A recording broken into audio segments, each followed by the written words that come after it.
Hello, so in this tutorial we'll learn how to use the scientific calculator to convert or change decimals to fractions in their lowest term.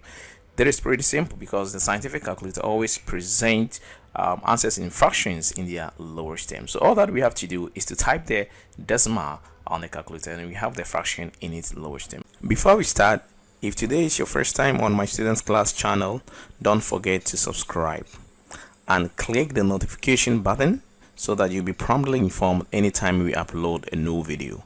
And hey, one more thing, click the like button so that the video can reach a lot of people. Thank you. Now let's continue. Make sure that your calculator is in the general computation mode.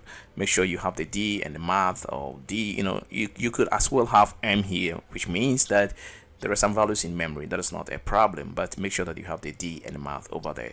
So